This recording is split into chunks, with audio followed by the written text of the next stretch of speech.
Assalamualaikum warahmatullahi wabarakatuh. Innal hamdalillah nahmaduhu wa nasta'inuhu wa nastaghfiruh wa na'udzu billahi min shururi anfusina wa min sayyiati a'malina. May yahdihillahu fala mudilla lahu wa may yudlil fala hadiya lahu. Asyhadu an la ilaha illallah wa asyhadu anna Muhammadan abduhu wa rasuluh. Allahumma shalli ala nabiyyina Muhammad wa ala ali Muhammad kama sallaita ala Ibrahim wa ala ali Ibrahim innaka Hamidum Majid. Ya ayyuhalladzina amanu taqullaha haqqa tuqatih wa la tamutunna illa wa antum muslimun. Ayyuhal ikhwan rahimani wa rahimakumullah, saudara-saudari sekalian yang mudah-mudahan kita semua dirahmati oleh Allah Subhanahu wa taala. Bapak, Ibu sekalian yang mudah-mudahan kita semua selalu diberi keistiqomahan oleh Allah Subhanahu wa taala untuk selalu berada di jalan yang hak.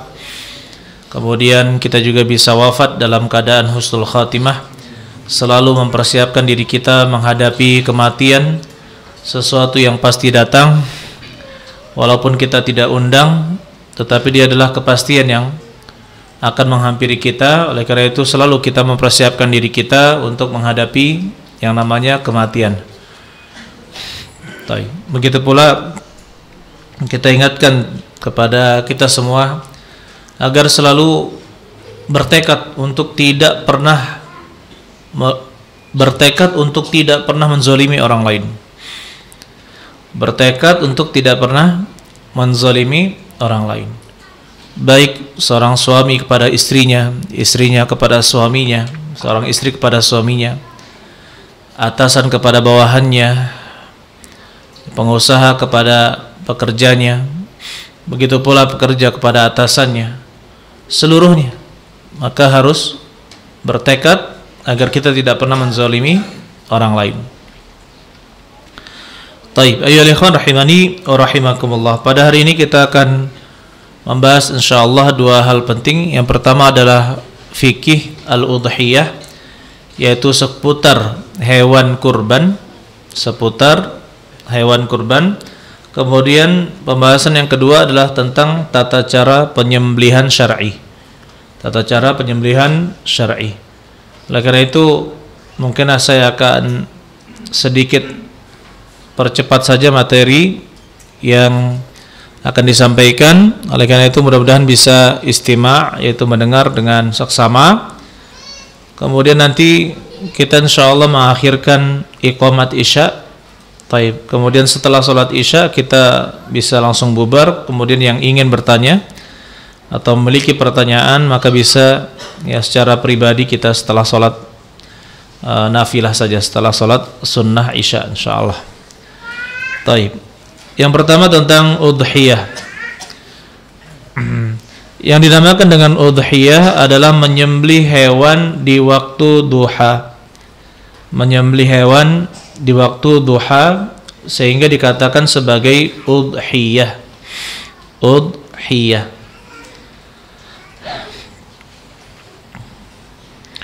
Kemudian disebutkan dhahiyah. Dhahiyah itu sembelihan. Kemudian Idul Adha, Id al-Adha. Id itu hari raya yang terus selalu berulang. Sedangkan al-Adha itu adalah jamak dari dhahiyah. Adha yaitu hari raya pemotongan hewan kurban. Sehingga ayyuhal ikhwan, sebisa mungkin ketika hari raya Idul Adha kita semua berpartisipasi di dalam penyelenggaraan pengurusan hewan kurban insyaallah, seperti itu, sehingga kita merasakan kebahagiaan bersama, ya, lebih kepada pengurusan hewan kurban.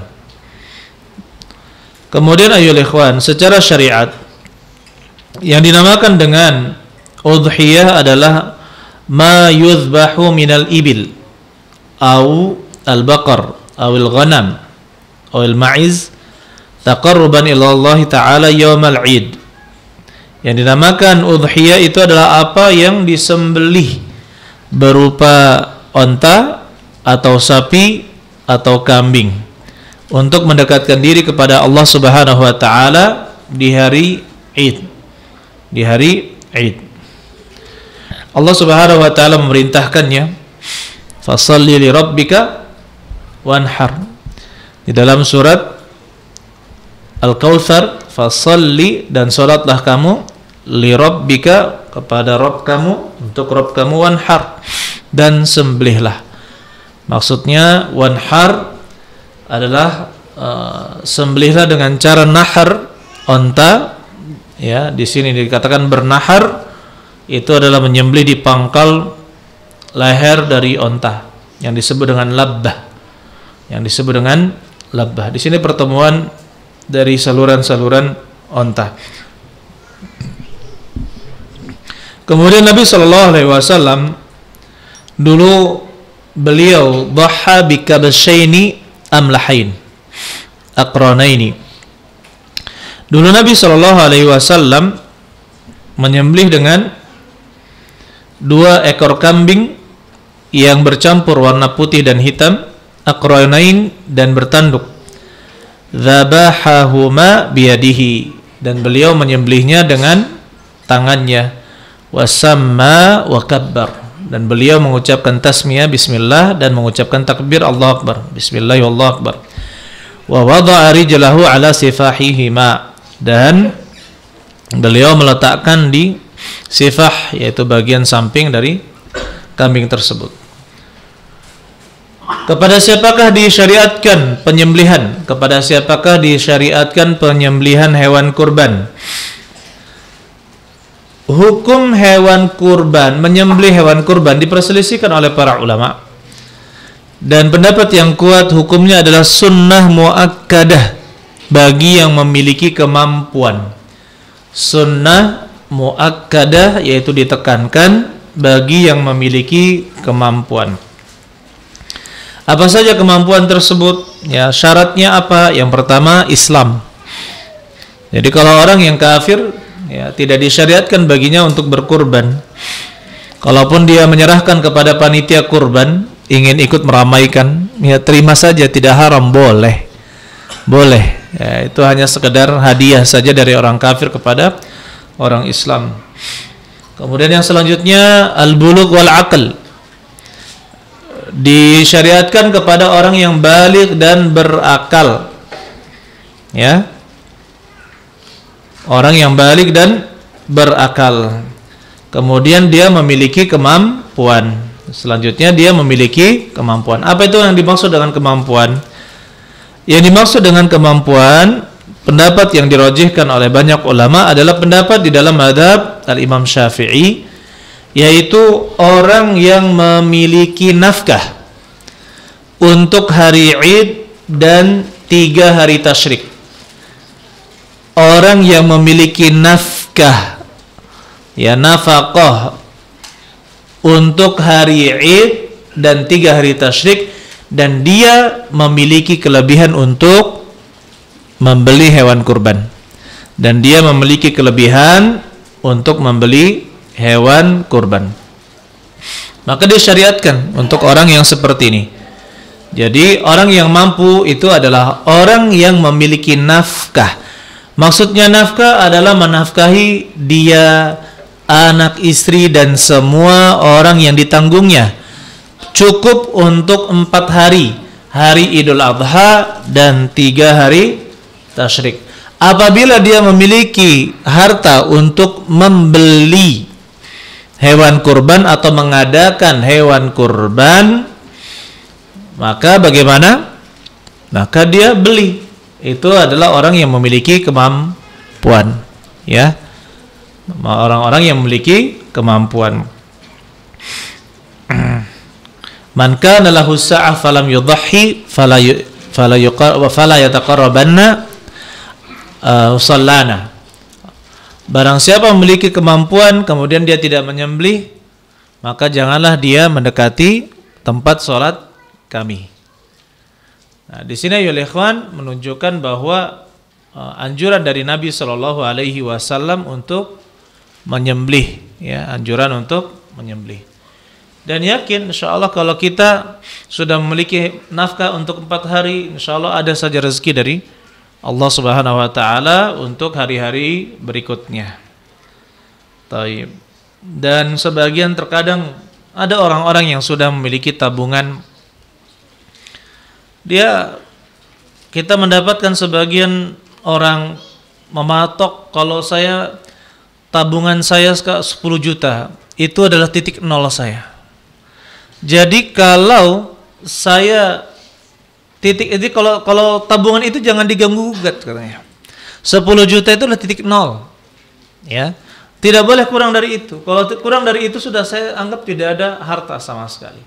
Subhanallah, ini adalah prasangka yang salah.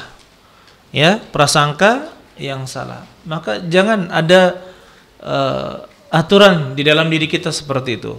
Kapan kita memiliki kemampuan, ya, dan ada kelebihan dari harta untuk membeli misalkan kambing atau domba, ya, domba, maka silahkan ikut berkurban. Silahkan ikut berkurban. Kemudian mengenai ayyuhal ikhwan, hewan yang boleh disembelih untuk kurban. Hewan-hewan yang boleh disembelih untuk kurban. Ada 4 hewan yang disepakati oleh para ulama, dan sebaiknya kita membatasi pada 4 ini saja. Yang pertama adalah al-ibil. Yang pertama adalah onta. Yang kedua adalah al-baqar. Adalah apa baqar? Sapi. Yang ketiga adalah al-ghanam. Ya, kambing. Yang keempat adalah ad-da'an. Da'an itu domba. Dan sebagian ulama cuma menyebutkan ghanam saja karena memasukkan jenis da'an, domba itu ke dalam jenis kambing. Tapi tidak menjadi masalah hal tersebut. Yang jelas domba itu sah untuk disembelih. Kemudian bagaimana dengan hewan-hewan yang lain seperti kuda? Kuda itu bukan bahimatul an'am. Bahimatul an'am. Yang dimaksud dengan bahimatul an'am di dalam bahasa Arab itu kita kembalikan ke dalam bahasa Arab, yaitu keempat hewan ini. Onta, sapi, kambing, dan domba. Itu yang namanya bahimatul an'am. Bagaimana ayyuhal ikhwan dengan hewan seperti kerbau? Ini yang sering dipermasalahkan. Allah alam bissawab. Saya dulu memandang bahwa kerbau termasuk jenis sapi. Tapi setelah kita lihat pengklasifikasiannya, ya ternyata kerbau itu jenis sendiri. Ya, kerbau itu jenis sendiri dan bukan jenis sapi. Jadi kita katakan Allah alam bissawab, kerbau sebaiknya tidak digunakan untuk disembelih. Ya meskipun dia lebih mahal, kan banyak juga yang lebih mahal gitu ya. Tapi usahakan jangan menggunakan kerbau untuk disembelih. Kalau untuk menikah silahkan gitu ya. Kalau mau nikah ya atau nikahkan anak gitu kan silahkan gitu. Baik. Tapi kalau untuk menyembelih jangan. Begitu pula hewan-hewan yang di jenis tuyur yaitu unggas-unggasan, burung-burungan, maka tidak sah untuk menjadi hewan kurban. Karena sebagian ulama ada yang memasukkannya ke dalam jenis yang penting bisa disembelih. Yang penting bisa disembelih maka sah untuk menjadi hewan kurban, maka kita katakan tidak sah. Karena disebutkan di dalam dalil adalah bahimatul an'am ala ma razaqahum min bahimatil an'am. Atas apa yang Allah berikan rezeki kepada mereka dari bahimatul an'am, dari hewan-hewan ternak. Dalam surat Al-Hajj ayat 34. Oleh karena itu ya ikhwan, ya, jangan kita menyembelih dari jenis yang lain. Baik.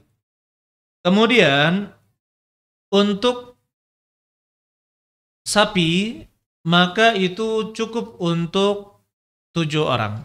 Bisa untuk 7 orang. Adapun unta terdapat 2 riwayat.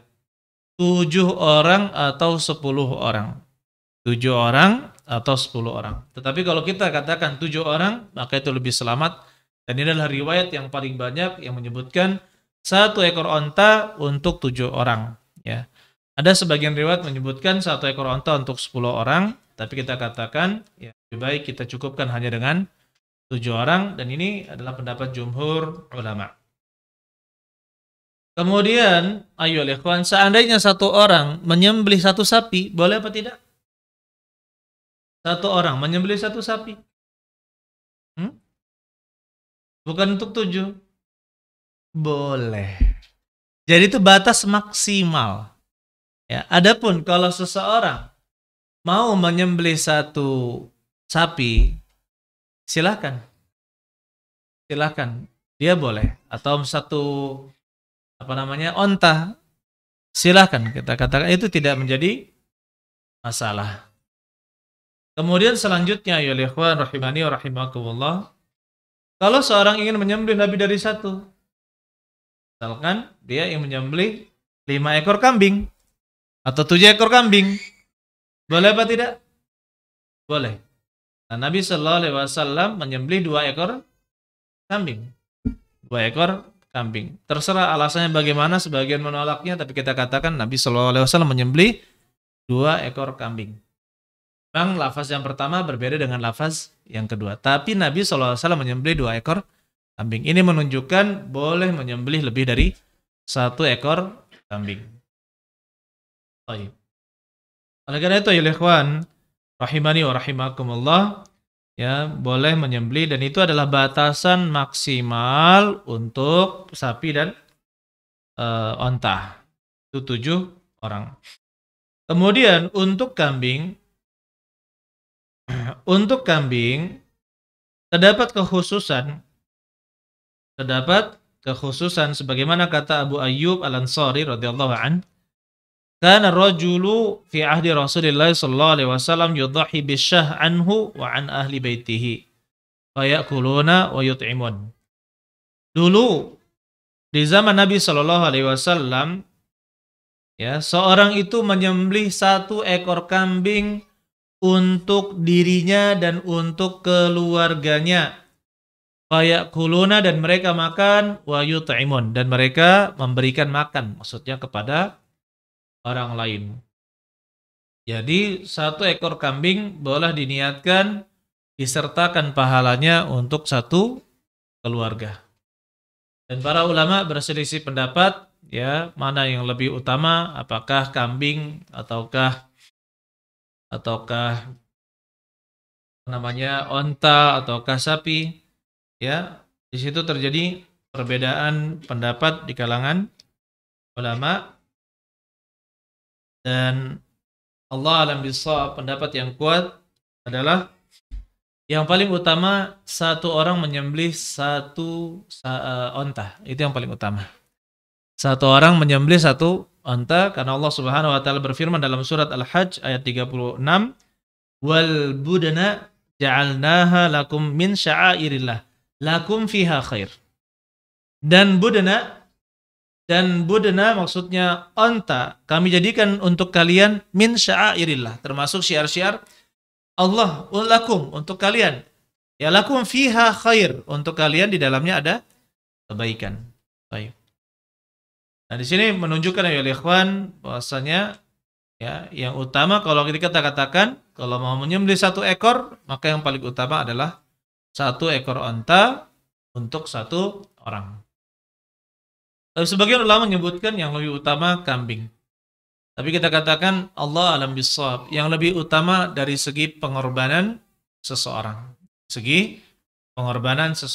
Semakin dia athman wa asman, maka itu lebih baik. Yang pertama athman. Athman itu apa?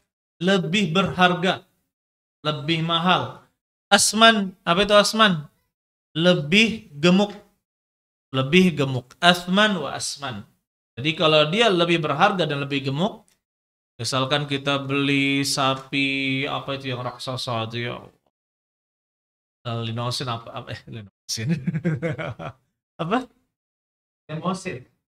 Nah, itulah pokoknya. Harganya pun 200 jutaan ya. Ya Allah. Bismillah, ya. Itu athman wa asman. Kalaupun kita mau memilih kambing, ayo ikhwan, ya, pilihlah kambing yang lebih besar, Kemudian ayo ikhwan rahimani wa rahimakumullah. Bagaimana dengan jenis kelaminnya, hewannya? Jenis kelamin, apakah boleh menyembelih betina? hewan betina? Jawabannya boleh. Boleh. Hanya saja memang para ulama menyebutkan bahwa yang lebih afdal adalah kambing laki-laki li'annahu asman ya wa atyabul lahma. Sebutkan dia itu lebih berharga, lebih mahal, wa atyabul lahma, dan lebih enak, lebih wangi dagingnya. Allah alam bisawab. Ya kalau kita mah sama aja rasa kambing betina sama kambing jantan gitu ya. Taib. Karena memang orang Indonesia kurang apa ya, kalau sapi mungkin ya. Jadi boleh kambing wanita. Bahkan kita dapatkan di dalam mazhab Imam Syafi'i. Secara madhab atau yang jumhur mazhab Syafi'i, kita katakan justru mereka membolehkan hewan betina. Jadi kita katakan yang mengatakan bahwa tidak boleh hewan betina, maka falyati bid dalil, maka harus datang dengan dalil, dan tidak ada dalil yang melarangnya. Tidak ada dalil yang melarangnya. Walaupun kita katakan tetap yang lebih utama adalah apa? Yang jantan. Karena dia lebih berharga. Tapi kalau uang kita pas-pasan, sekarang aja contohnya kambing yang 2,4 juta, 2,5 juta itu ya. Itu kambing kecil, hanya cukup umur, katanya Ustadz. Hanya cukup umur. Tapi Ustadz katanya ngomong ke saya, ya, tapi kalau kambing betina ini sudah seperti kelas 4 juta katanya. Ya karena nggak laku kambing betina kalau di musim Idul Adha. Ya sudah, nggak apa-apa. Kalau mau kambing betina biar lebih apa? Lebih banyak dagingnya, ya kan? Seperti itu. Dan sebagian ulama mengatakan bahwa mana yang lebih bermanfaat untuk kaum fuqara, ya itu yang lebih utama. Allahu a'lam bishawab. Yang jelas kita lakukan ya sesuaikan dengan pengorbanan diri kita. Jika kita memang orang yang kaya, orang yang mampu, pilihlah. Jangan pelit-pelit ya, jangan pelit-pelit. Kapan mau berkurban, cari kelas paket C. Paket C. Astagfirullah ya, paket C. Kapan jalan-jalan? Paket A. Nah ini nggak imbang ini. Kan gitu. Ya Allah. Kapan sedekah? Iuran warga 10.000. Woi, mano ini katanya 10.000. Oh. Pas giliran main futsal 100.000. Ayo kita iuran ya. Ini nggak imbang ini. Caknya ada yang ngelirik-ngelirik.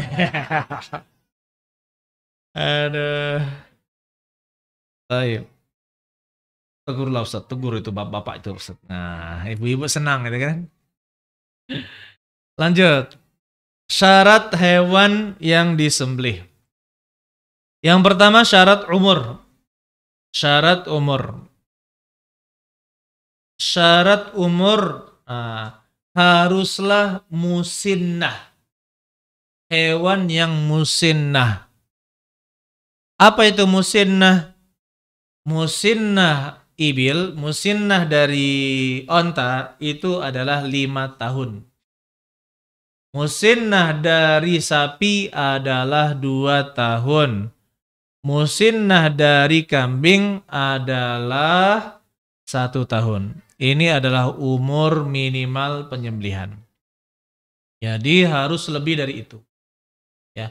Sedangkan domba dia adalah jaza'ah. Jaza'ah minadh dha'an. Jaza'ah minadh dha'an berarti apa? 6 bulan. Pendapat yang kuat jaza'ah itu adalah 6 bulan usia domba. Karena memang domba itu berbeda fisiknya dengan kambing, dia lebih cepat berisi badannya. Ya. Meskipun kalau kita katakan daging kambing itu lebih enak rasanya daripada daging dha'an, domba atau biri-biri. Tayyib. Kemudian selanjutnya ayyuhal ikhwan rahimani wa rahimakumullah. Syarat yang kedua itu dari syarat umur. Syarat yang kedua adalah selamat dari aib. selamat dari cacat. Ya. Dan cacat yang dianggap, yang disebutkan di dalam hadis, dan ini merupakan kesepakatan para ulama, cacat yang tidak boleh atau aib yang tidak dibolehkan untuk hewan disembelih ada 4. Yang pertama adalah aura. Al-aura itu adalah hewan yang buta matanya. Buta sebelah matanya. Yang kedua adalah hewan yang sakit. Hewan yang sakit dan sakitnya itu jelas kelihatan. Al-arja, hewan yang pincang, yang sangat jelas kepincangannya. Dan ajfa allati la tunqi, yaitu hewan yang gila. Ya, gila yang tidak tunqi, maksudnya dia kebiasaannya tidak ada akalnya gitu ya, tidak ada akalnya. Kata Nabi SAW, arba'un la tujzi'u fil adhahi. 4 hewan yang tidak boleh, tidak sah untuk disembelih, jadikan hewan udhiyah. Yang pertama kata Rasulullah, al-aura al-bayyinu awaruha. Hewan yang buta sebelah matanya, yang sangat jelas kebutaannya. Wal maridah al-bayyin maraduha. Hewan yang sakit, yang sangat jelas sakitnya. Wal arja al-bayyinu arajuha. Hewan yang pincang, yang sangat jelas kepincangannya. Wal ajfa allati la tunqi. Yaitu hewan yang bodoh, maksudnya hewan yang tidak berakal. Maksudnya berakal ya. Dari mereka ya tidak berakal gitu ya. Di antara hewan-hewan memiliki kebiasaan lain, maka ini tidak sah. Gilonya hewan, itu ya. Nah, hewan yang gila itu tidak sah untuk menjadi hewan kurban. Yang pertama al-aura, hewan yang buta sebelah matanya. Kalau buta keduanya bagaimana, sah apa tidak? Satu aja tidak sah, apalagi 2. Jadi dulu pernah ada cerita, oh Ustadz, saya dulu waktu kurban tahun sekian, pernah saya beli kambing gede, harganya murah. Langsung saya bangga-bangga. Masya Allah, Alhamdulillah, murah-murah dapat gede. Laki-laki jantan. Pas dilihat sama kawannya, buto ini katanya. Mana katanya, coba. Nah, tinju-tinju. Nggak tahu dia. Iya ya kata, dicoba-coba. Iya, buta. Astagfirullah.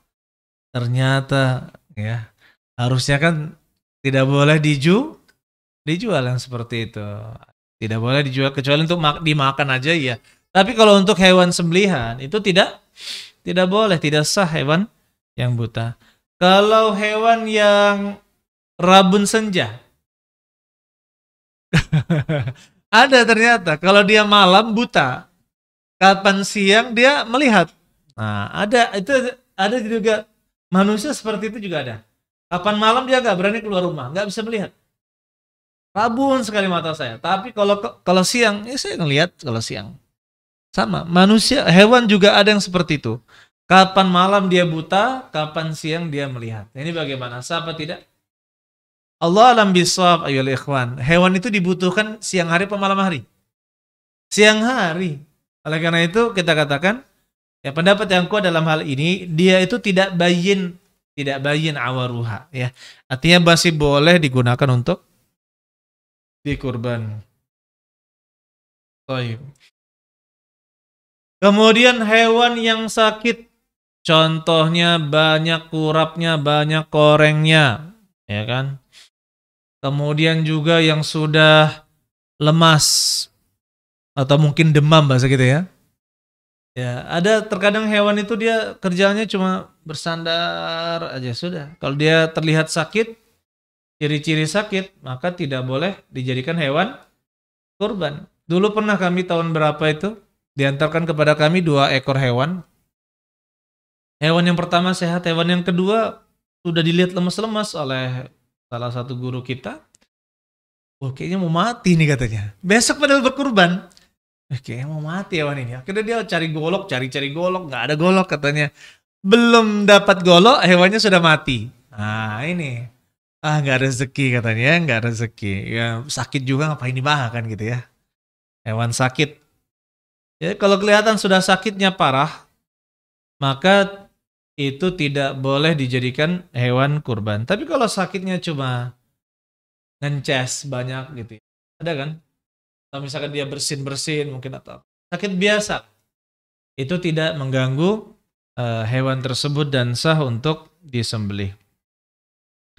Kemudian al-arja, hewan yang pincang. Maksud hewan yang pincang ini yang sangat jelas kepincangannya adalah hewan yang tidak bisa bertumpu dengan pincangnya. Apabila dia masih bisa bertumpu dengan 4 kaki dan dia masih terlihat pincang, ya kan? Dia terlihat apa? Pincang. Tapi bisa berjalan dengan 4 kaki, itu boleh.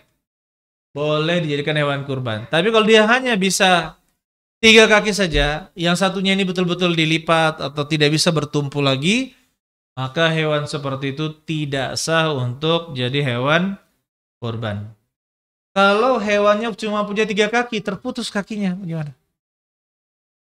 Lebih parah, ya. Pincang aja nggak boleh, apalagi apa? Putus. Nah, seperti itu. Kemudian ajfa. Al-ajfa yaitu hewan yang terlihat gila dari yang lain. Maksudnya apa? Kita lihat kebiasaan dia. Yang satu makannya banyak di tempat yang ini makannya aneh sendiri. Kebiasaannya aneh dari yang lain. Yang satu tidak guling-guling, yang sini guling-guling dan sebagainya. Memiliki kebiasaan yang aneh dari hewan-hewan yang lain, maka yang seperti itu juga tidak boleh dijadikan hewan kurban. Baik. Kemudian ayolah ikhwan, permasalahan cacat atau aib di dalam apa? Di dalam hewan kurban.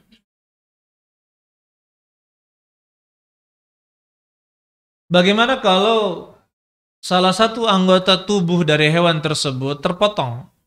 Misalkan kena tabrak truk gitu ya. Akhirnya bagian belakangnya itu dagingnya terputus. Nah, baru sembuh akhirnya terbentuk kulit baru. Ini boleh apa tidak?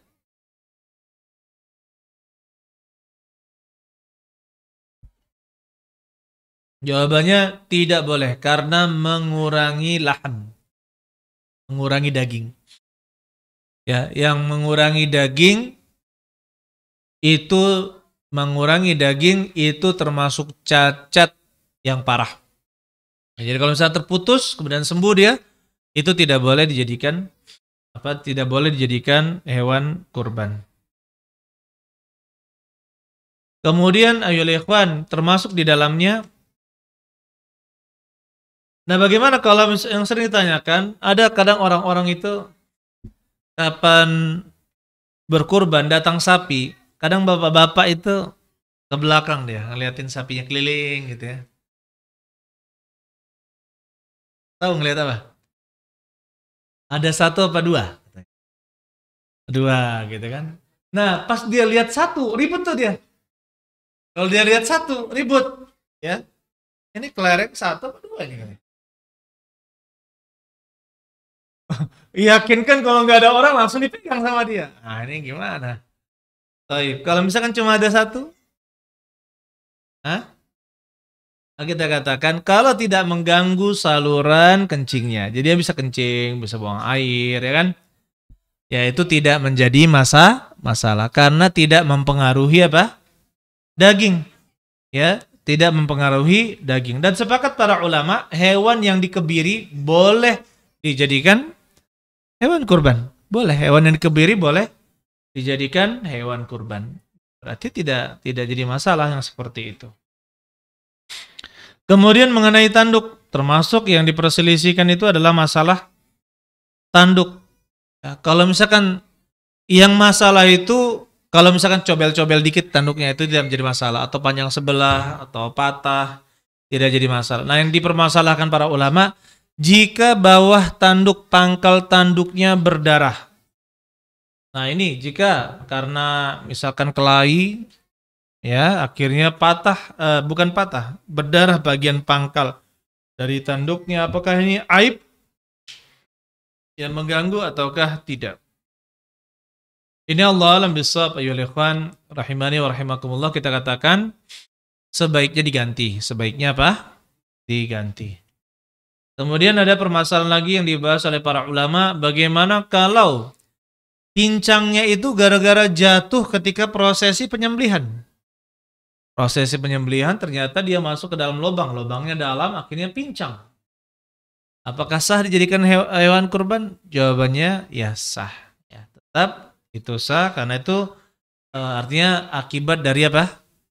Prosesi penyembelihan, maka itu tidak dianggap. Allah alam bissawab.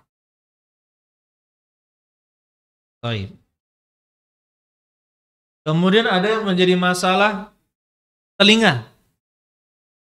Kalau cuma telinga sobek sedikit, ya biasa juga dijadikan ciri-ciri ya. Sobek sedikit, kemudian ini sedikit di bagian telinganya.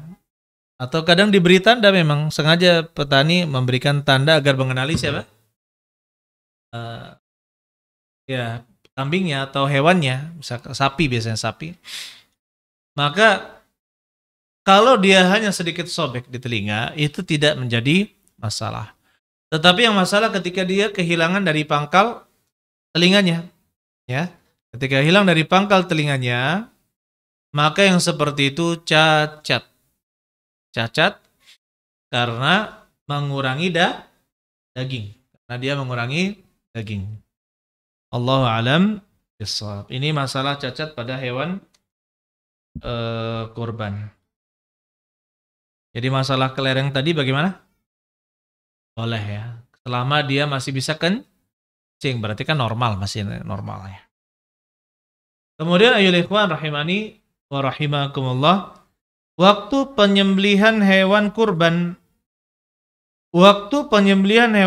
itu dimulai ya dari kapan? Nah, di sini. Yang pertama akhirnya dulu. Akhir dari penyembelihan hewan kurban adalah tanggal 13 Zulhijjah. Sebelum maghrib. Itu akhir dari waktu penyembelihan.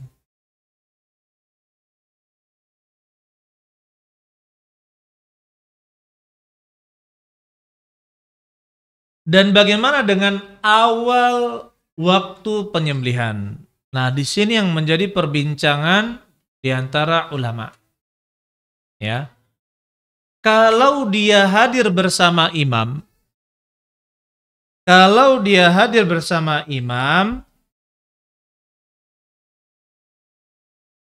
maka pertama kali waktu menyembelih adalah setelah sholat Id. Dan ini pendapat yang kuat. Karena Nabi SAW katakan, "Man shalla salatana wa nasaka nusukana faqad asaban nusuk." Barang siapa yang sholat dengan sholat kami, maksudnya sholat Id bersama kami, wa nasaka nusukana, dan dia menyembelih dengan penyembelihan kami, faqad asaban nusuk, maka dia telah mendapatkan pahala nusuk, menyembelih. Wa man dzabaha qabla an yusalliya, barang siapa menyembelih sebelum salat, fal yu'id makanaha ukhra, maka dia harus mengulang ya, menyembelih dengan hewan yang lain. Menyembelih dengan hewan yang lain. Sehingga di sini ya ikhwan, pendapat yang kuat Allah alam bissawab, awal penyembelihan jika kita sholat bersama imam adalah setelah sholat Id, meskipun imamnya sedang berkhutbah. Ya, meskipun imamnya sedang berkhutbah. Jadi itu sudah sah dianggap sebagai waktu penyembelihan. Kapan yang paling utama? Yang paling utama adalah setelah imam atau khatib, setelah khatib selesai menyembelih. Jadi yang paling utama itu kita siapkan imam dan khatib, kemudian dia menyembelih kambing. Ya, jadi seperti itu kalau khatib kita misalkan di masjid ini gitu kan mengadakan, nah nanti turun dari mimbar, siapkan goloknya, kemudian siapkan kambingnya, seret. Ya, tidak ada yang mendahului Rasulullah SAW pada saat itu. Jadi beliau sembelih, setelah beliau sembelih baru yang lain memulai. Baik. Ya seperti itu. Kemudian jadi pendapat yang kuat walaupun imam sedang khutbah boleh menyembelih kambing. Tapi yang lebih utama kita mendengarkan khutbah dan kita menyembelih setelah imam atau khatib menyembelih. Ini yang paling utama. Baik. Seandainya kita jauh tidak didirikan sholat Id atau orang-orang yang tidak mengerjakan sholat Idul Adha, kapan waktu pertama kali dia, misalkan dia tinggal sendirian gitu ya kan, dia sendirian, tinggal sendirian di pelosok Papua, di perbatasan dekat Papua Merdeka, apa namanya? Apa namanya? Gerakan Papua Merdeka, apa namanya? Ya itu, teroris itu ya. Nah itu kan sendirian kadang, orang-orang Islam kadang takut juga ke sana gitu kan. Baik. Artinya tidak ada orang Islam, sangat jarang orang Islam, artinya tidak ada yang sholat Idul Adha atau daerah pedalaman. Kapan waktu dia mengerjakan sembelihan tersebut? Jadi pakai prediksi. Setelah matahari terbit dengan sempurna dan naik qadra rumah, dan dia naik setinggi tombak. Maksudnya dia sudah mulai memancarkan cahaya terik. Jadi matanya bulat ya. Setelah bulat dia naik lagi mulai terlihat terik. Itu disebut tinggi seperti setinggi tombak. Setinggi tombak. Baik, itu sudah meninggi, ditambah 2 rakaat. Kebiasaan mengerjakan 2 rakaat sholat. Setelah itu baru dia menyembelih. Kenapa? Karena ghaliban sebagian besar ya di mana-mana di sekitarnya itu sudah mengerjakan sholat sewaktu itu. Ketika matahari sudah meninggi dan mulai terik, ya, kemudian cukup untuk sholat 2 rakaat, maka itu adalah waktu yang pertama untuk orang yang tidak mengerjakan sholat Id. Ya, hari-hari tasyrik bisa menyembelih apa tidak? Jawabannya bisa. Sebagaimana katakan tadi, akhir waktunya adalah 13 Zulhijjah sebelum masuk waktu maghrib. Allah alam bisawab, kita azan dulu kemudian kita lanjutkan materinya.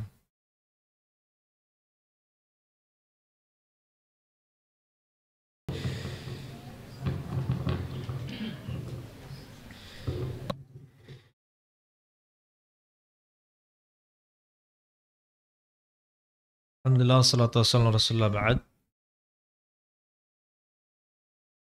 Kemudian ayuhal ikhwan rahimani wa rahimakumullah, kata Nabi SAW, kullu ayyami tasyrik dzabhun.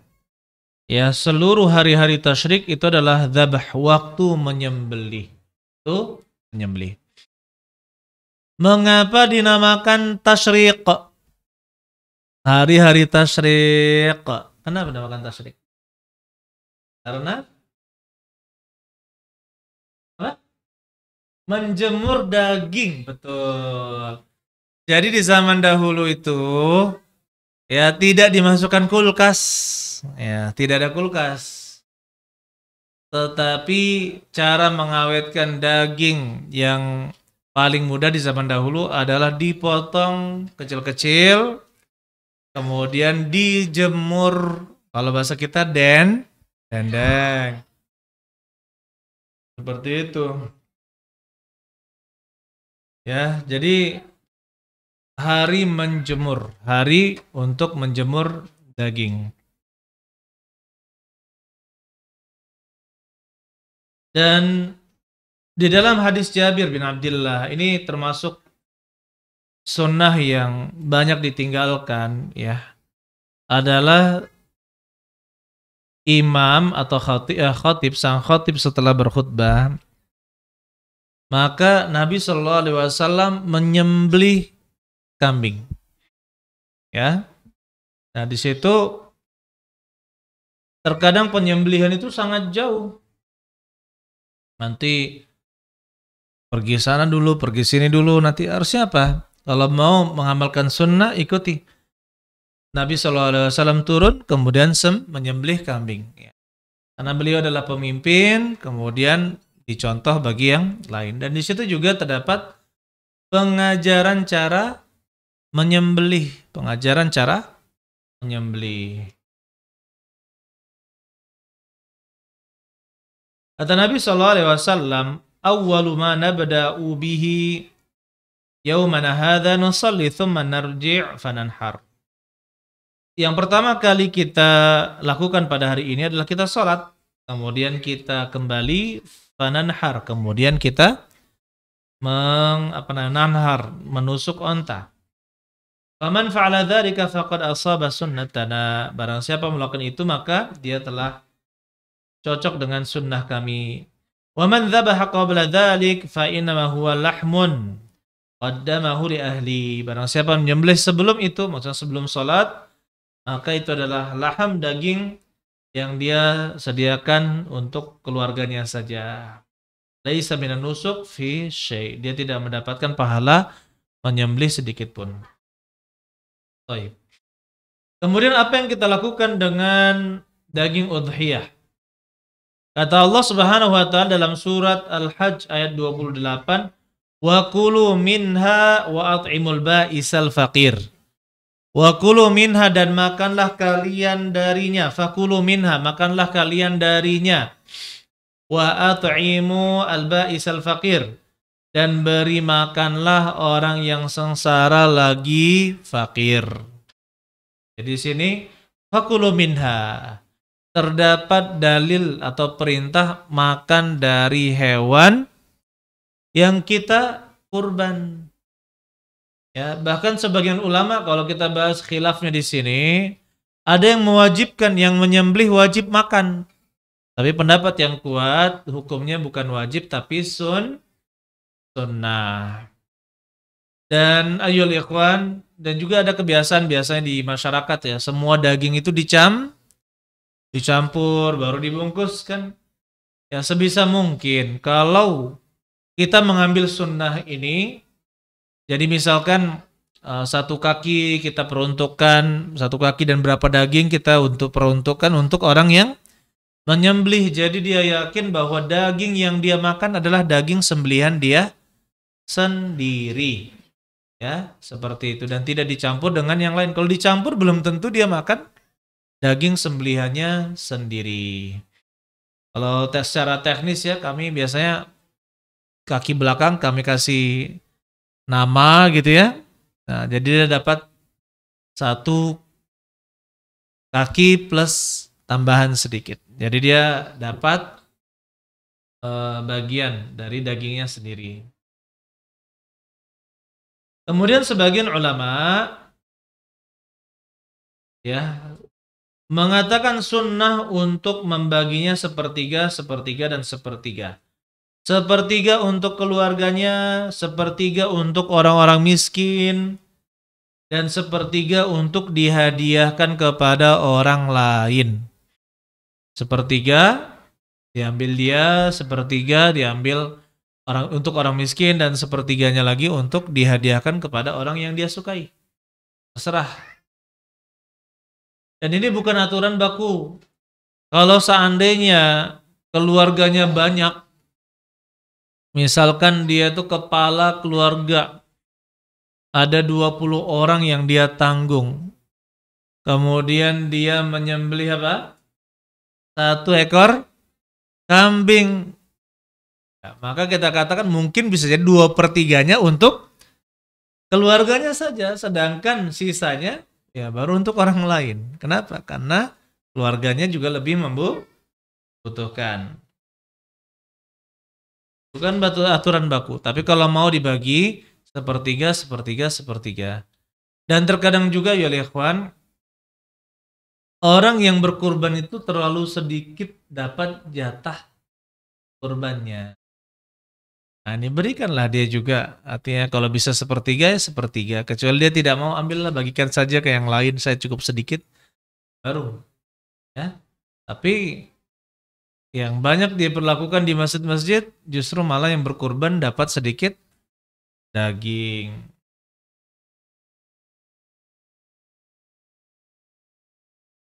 Kemudian jika sudah memasuki 10 Zulhijjah, yang mau berkurban memasuki 10 Zulhijjah, ya tanggal 1 Zulhijjah, berarti malamnya ya, maghrib. Nah, malam 1 Zulhijjah itu diusahakan jangan memotong kuku, jangan memotong rambut. Kata Nabi SAW, "Idza dakhalal ashra", apabila masuk ke dalam 10 pertama di bulan Zulhijjah, wa indahu udhiyatun yuridu an yudhhiya, dia memiliki hewan untuk disembelih, fala ya'khudanna sya'ran wala yuqallimanna zufra, janganlah dia memotong rambutnya dan janganlah dia memotong kukunya. Ya, jangan dia potong kukunya. Dan alhamdulillah kalau sekarang ini serba pada mengingatkan ya. Kalau sekarang zaman sosial media ya. Dan kita ingatkan. Kalau zaman dahulu kalau lewat sedikit bablas ya. Akhirnya rambutnya panjang, terutama kuku. Kalau rambut panjang nggak masalah gitu kan. Kadang kuku lupa potong gitu, kemudian apa? Nunggu 10 hari lagi. Jadi panjang bukan ampun. Jadi kita dalam riwayat lain fala ya masanya min sya'rihi wa basyarihi syai'an. Janganlah dia mengambil rambut dan tubuhnya sedikit pun. Ya termasuk kulit ya, maka jangan juga dia ambil kulit, kuku itu juga jangan diambil. Oh, alam besok. Dan ini hukumnya adalah apa? Apabila melakukannya maka jatuh kepada perbuatan yang makruh. Sebagian ulama mengatakan haram. Sebagian ulama mengatakan haram mengambilnya, tapi Allah alam bisawab, pendapat yang makruh lebih kuat. Alam bisawab. Ternyata ini fikih kurban, fikih penyembelihannya belum bisa dibahas. Qadarullah wa masya'a fa'ala. Apa boleh Bu? Buat. Kemudian masalah larangan Nabi SAW untuk menyimpan hewan kurban lebih dari 3 hari. Kata Nabi SAW, "Kuntu nahaitukum anidikharil luhumil adhahi." Saya dulu pernah melarang kalian untuk menyimpan ya daging kurban fauqa salatin, lebih dari 3 hari. Famsiku ma badalakum, maka tahanlah atau simpanlah yang menurut kalian ingin kalian simpan. Kenapa? Karena di awal Islam dulu orang yang miskin itu banyak. Jadi orang yang membutuhkan daging itu banyak. Sehingga harapan Nabi SAW, kalau dilarang menyimpan lebih dari 3 hari, harapan beliau agar bisa berbagi dengan yang lain. Agar bisa berbagi dengan yang lain. Dan sekarang kita katakan boleh menyimpan lebih dari 3 hari. Ini namanya nasikh dan mansukh. Nasikh itu menghapus, mansukh yang dihapus hukumnya. Alam bisawab. Kemudian masalah ucapan. Ya, masalah ucapan bisa kita ucapkan bismillahi wallahu akbar. Bismillahi wallahu akbar ini untuk menyembelih. Dan kalau kita tambahkan, ya, sebagaimana kata Nabi SAW, Allahumma hadha anni wa amman lam yudhahi min ummati. Ya Allah, ini adalah untukku dan yang belum menyembelih di kalangan umatku. Ini kambing yang pertama. Hadza anni wa an ahli. Ini adalah dariku dan untuk keluargaku. Ya. Itu bisa kita ucapkan kalau kita berarti Allahumma hadza anni wa an ahli. Ya, atau lafaz-lafaz yang semisalnya. Bagaimana kalau dia 7 orang? Apakah disunnahkan membaca semua? Ya, disunnahkan membaca orang-orang yang berkurban. Kalaupun tidak dibaca bagaimana? Sah sesuai niat orang yang berkurban. Jadi kalau misalkan yang penyembelihnya, tukang jagalnya hanya baca bismillah atau bismillah wallahu akbar, tidak menyebut nama ini siapa-siapa, maka tetap sah karena dia sesuai dengan siapa yang berkurban, niat berkurban. Allahu a'lam. Di sini ada ya kurbannya insyaallah. Ada ya? Alhamdulillah. Mudah-mudahan dimudahkan untuk pelaksanaan hewan kurban. Insyaallah. Saya rasa cukup ya. Tinggal masih bisa pertanyaan berarti insyaallah. Silakan kalau ada pertanyaan, kita buka pertanyaan. Baik. Silakan yang ingin bertanya masalah kurban. Silakan Pak ya. Ya.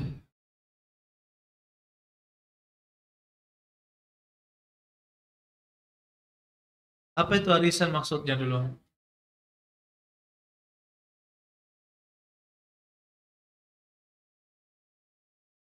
Ganti-gantian. Jadi tahun ini si fulan, tahun depannya si fulan gitu. Atau atau semuanya nanti menyembelih.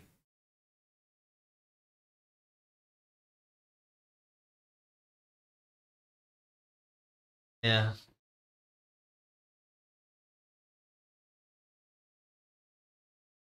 Ya.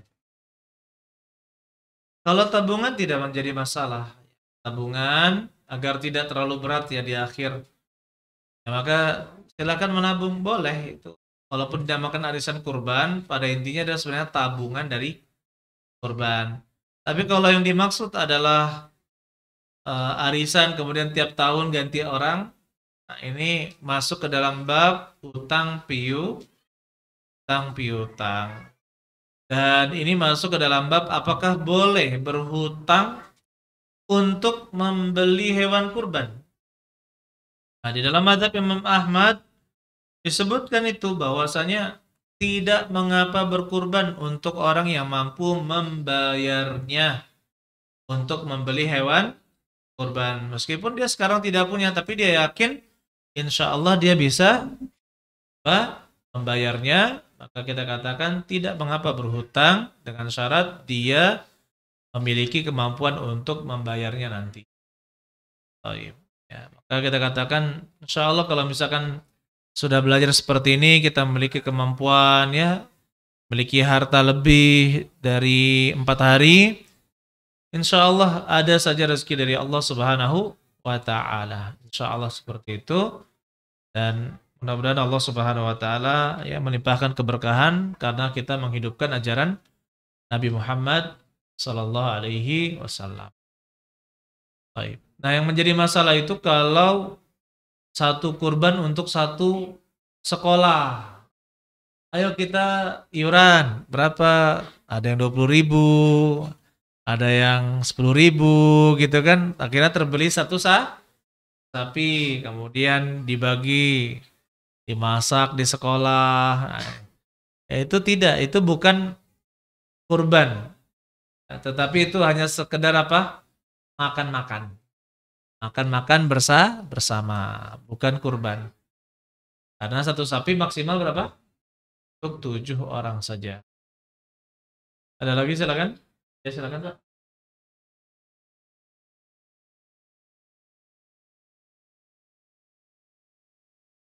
Ya benar.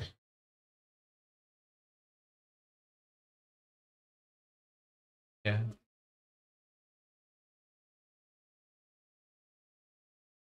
Jadi, yang pertama ada kaidah ya, tidak boleh membayar tukang jagal dengan daging udhiyah.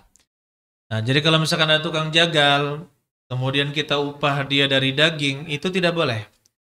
Tapi kita bayar dari uang. Kita bayar dengan uang, seperti itu boleh.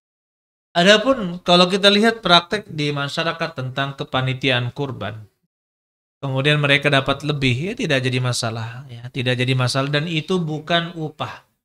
Kenapa kita katakan itu bukan upah? Kenapa? Kalau upah itu bisa dituntut. Upah itu bisa dituntut. Artinya kalau tidak dibayarkan maka bisa dibawa ke pengadilan gitu ya. Bisa apa? Bisa dituntut. Dan jika tidak dibayarkan maka terjatuh kepada kezaliman. Dan ini berbeda dengan hewan kurban. Kalau hewan kurban terkadang panitia ada yang dapat dia bisa lebih banyak, kemudian ada yang lebih sedikit misalkan. Ya, maka kita katakan ini bukan akad ijarah, bukan akad sewa menyewa, ya bayar jasa bukan, tetapi apa? Kalaupun misalkan seluruh hewan kurban itu dimasak kemudian dimakan bareng-bareng di sana, ya tidak menjadi masalah juga. Tidak jadi masalah. Jadi kita katakan itu bukan upah. Jadi panitia pun mendapat bagian lebih itu juga tidak jadi masalah. Alam. Siapa? Ayo silakan.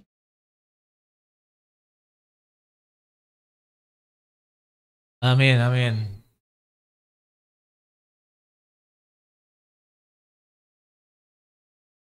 Bagaimana hukum berkurban diniatkan untuk orang yang sudah meninggal?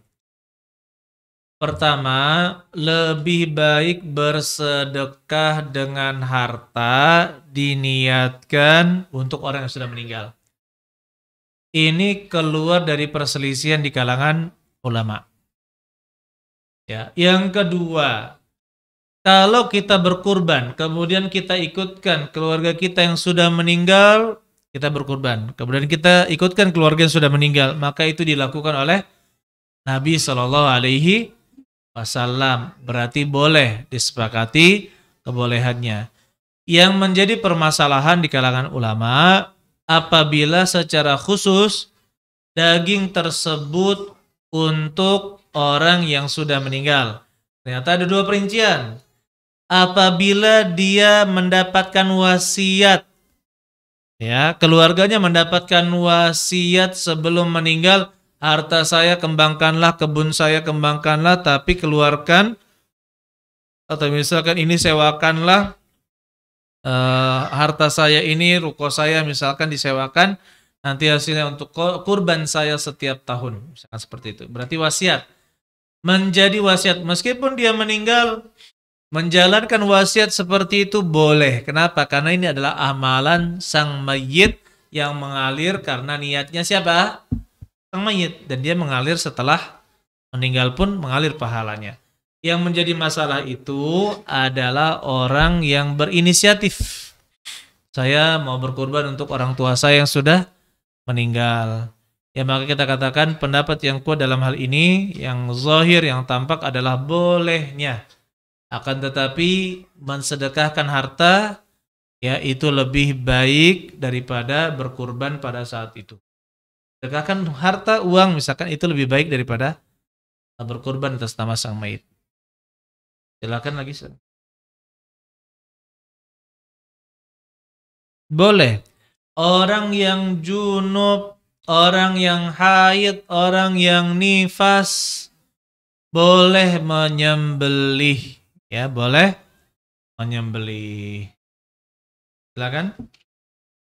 Ya, silakan, Pak. Apa, Pak? Ada suatu instansi, ya, kepala masjid terus.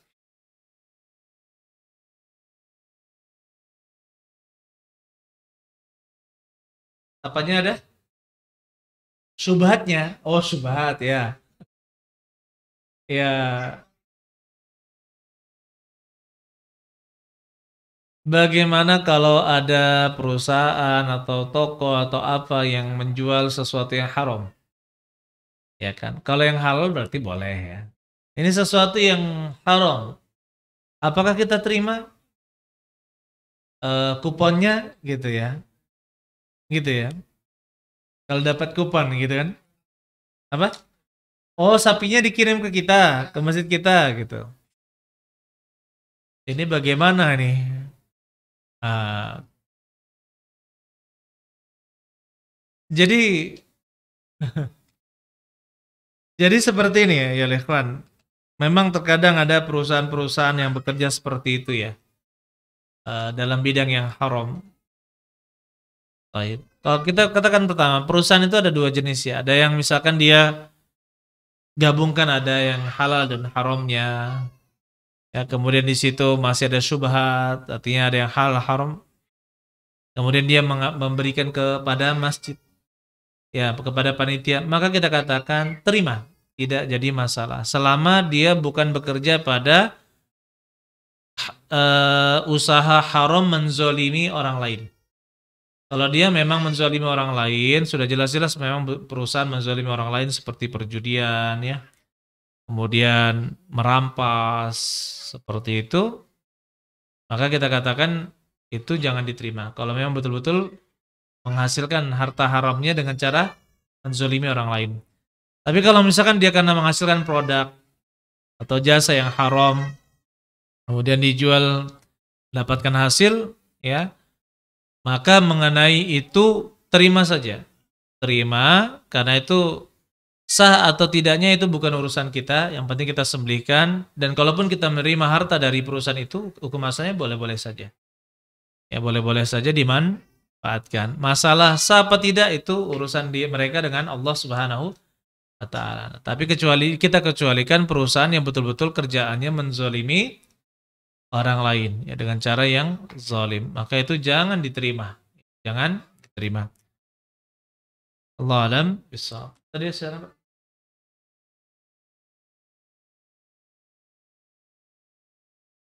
Kulit ya.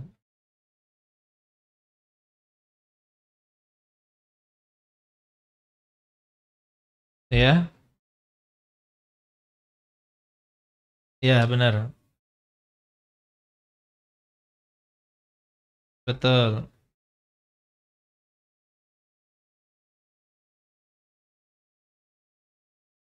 Hmm. Hmm. Yes ya. Ya.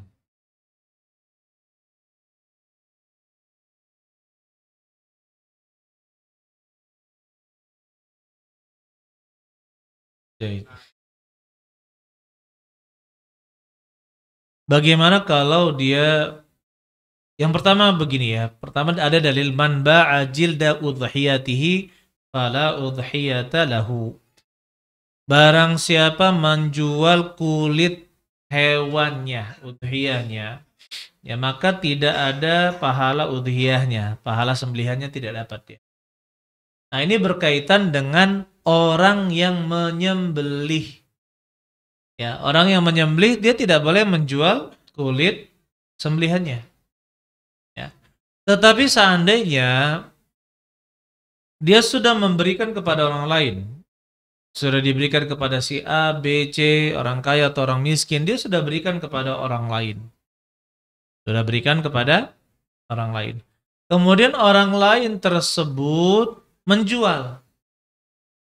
Menjual baik daging atau baik kulit, ya.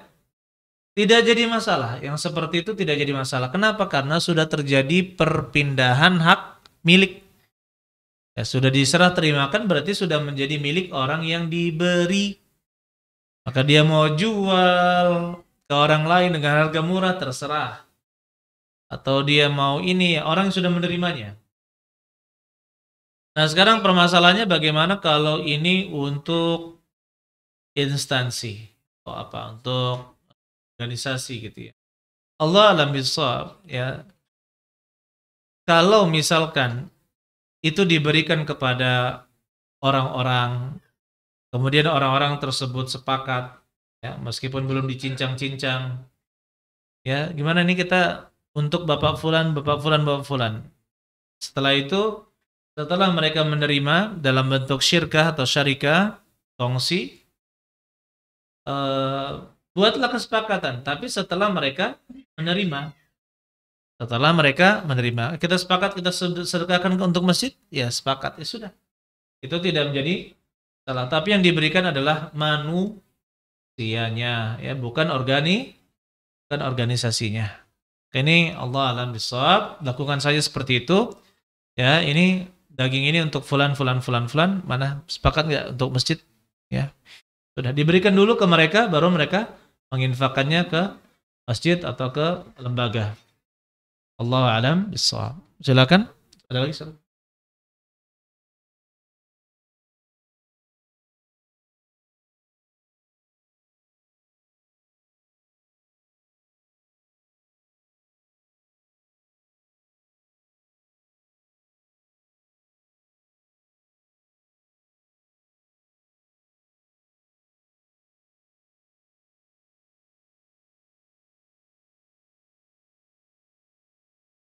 Jadi, bagaimana kalau misalkan ibu yang usianya sudah 89 tahun ya, sudah sangat tua, kemudian beliau ingin berkurban gitu kan, dan diniatkan untuk suami ya, untuk yang sudah meninggal.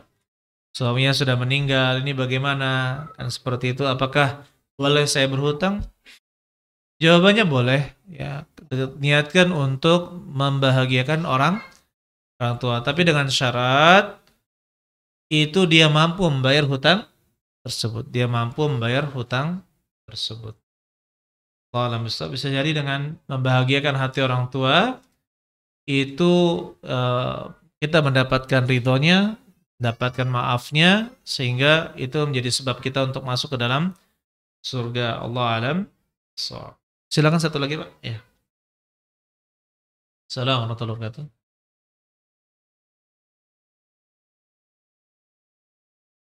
Jahit.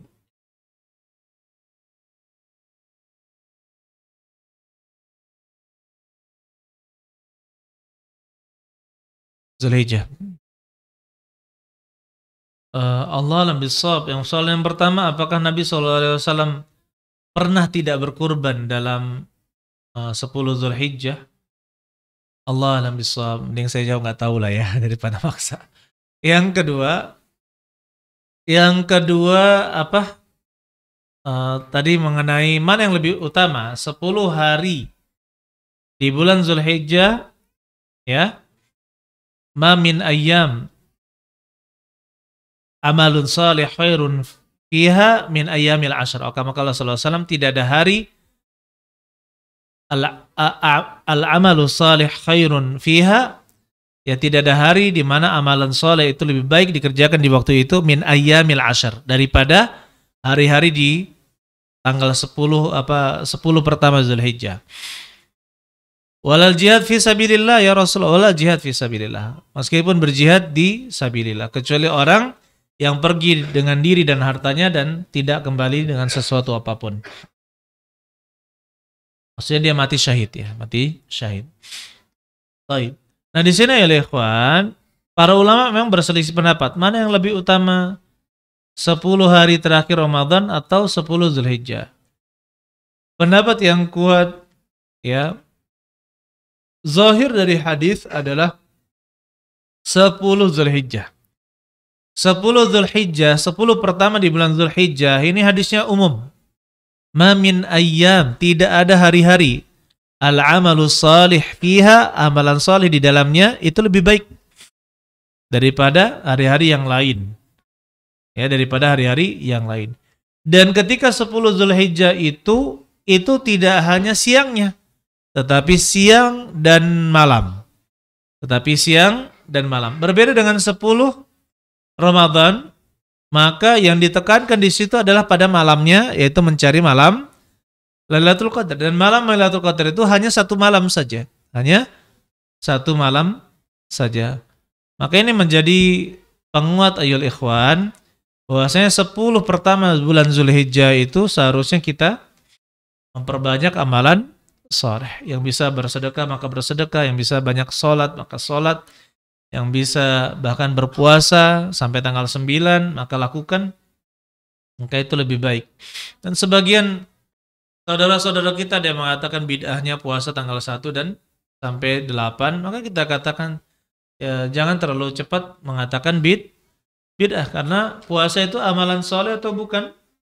Ya, amalan soleh. Maka ketika dia termasuk amalan soleh, maka jangan dilarang orang untuk melakukan amalan soleh. Alam. Jadi ini ya penutup dari kajian kita pada malam hari ini. Barakallahu fikum jami'an. Baik, kalau misalkan kita mau bahas fikih penyembelihan, ya mungkin kita cari waktu yang lain insyaallah. Barakallahu fikum jami'an. Subhanakallah. Assalamualaikum warahmatullahi wabarakatuh.